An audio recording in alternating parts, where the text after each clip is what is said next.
Item: SCP-1691. Code name: A Revolving Door. Object Class: Euclid.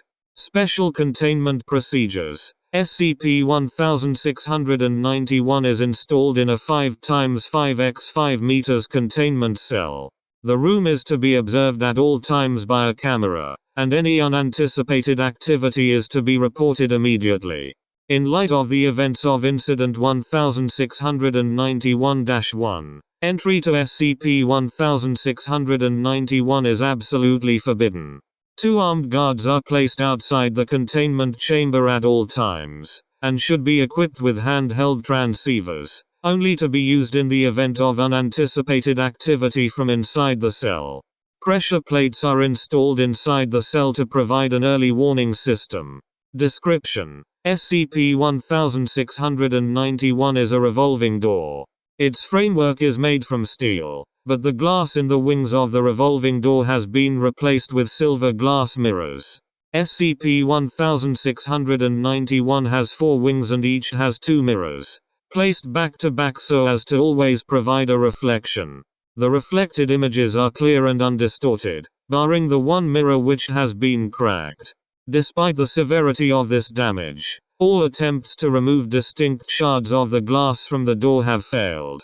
When a subject walks through the door to the other side, it will at first appear that they have walked a full circle and returned to the original room. However, it will become apparent that this is not the case.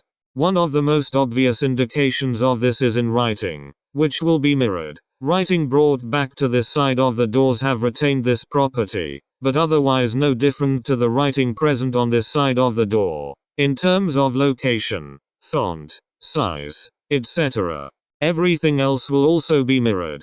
Right-handed people will become left-handed. Profiles on coins will face the opposite way. Cars will drive on the opposite side of the road as would be expected of the country, etc. It is believed that all people, hereafter referred to as instances of SCP-1691-1, locations and history are identical to ours, differing only in appearance. It has been noted, contrary to hypotheses, that the spoken word is identical to our own and suffers no distortion. The world and people inhabiting it act in total accord to their doppelganger on the other side of the door, as far as it can be seen. Unfortunately, any testing using test subjects also results in a mirrored doppelganger entering into our world. As such beings are technically SCP-1691-1 instances. There was initially complete resistance to letting the SCP-1691-1 outside of the test chamber. Upon realizing that returning the doppelganger also returned the test subject with very little data acquired, this was revised. One supervised trip outside of the facility was allowed before Incident 1691-1. Due to the events that occurred as a result of this, testing has been discontinued and full security procedures have been put in place. Incident 1691-1. SCP involved. SCP-1691. SCP-1691-1. Personnel involved. D-9237. Doctor. Date. Location. Description. On a supervised trip of D-9237's SCP-1691-1 copy was authorized, under the conditions that settlements such as towns or cities were not approached.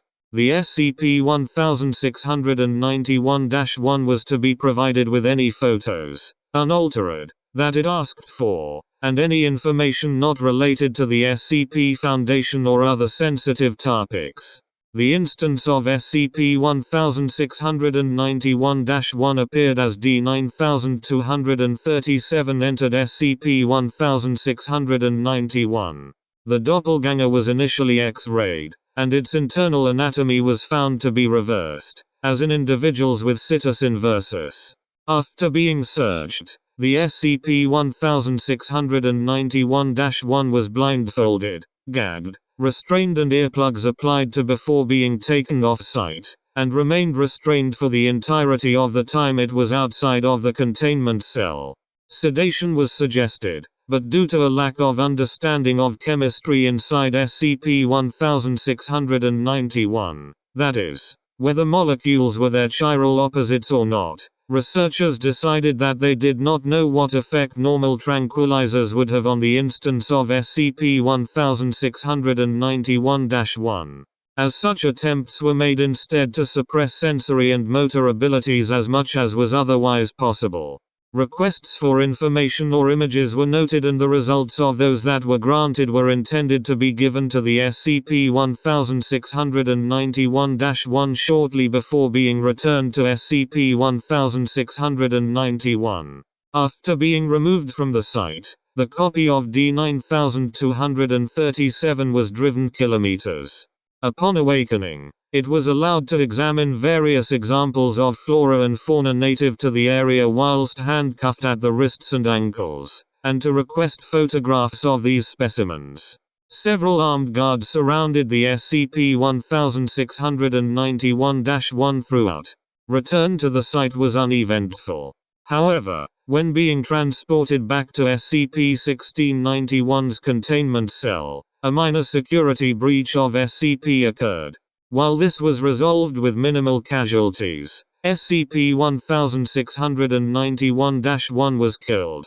Assuming that the same had also befallen D-9237, the information the instance of SCP-1691-1 had requested was assembled and placed with the corpse of SCP-1691-1 in SCP-1691, which was then turned.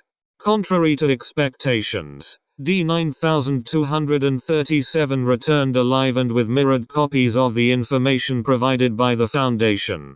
Aware that this may be viewed as an act of hostility against the version of the Foundation within SCP-1691, a negotiator, Dr. was sent through with minimum delay.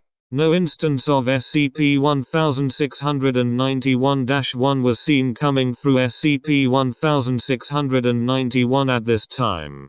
Viewing the information retrieved by D-9237 further confirmed the perfectly mirrored nature of the world beyond SCP-1691, but this raised further questions about a lack of Dr. S. doppelganger. Dr. returned unharmed 10 minutes later. It is unknown to what extent the contents of SCP-1691 have fallen out of sync with our own. While the observed differences seem initially minor, there is nothing to prevent changes of greater scope. SCP-1691 has become unpredictable. While it could previously be controlled through the actions of those who interacted with the door, this safeguard has been removed. In an effort to prevent provocation of instances of SCP-1691-1 and to avoid a variety of unwanted interactions between SCP-1691 and our world, testing has been discontinued. Research has begun into the decommissioning of SCP-1691.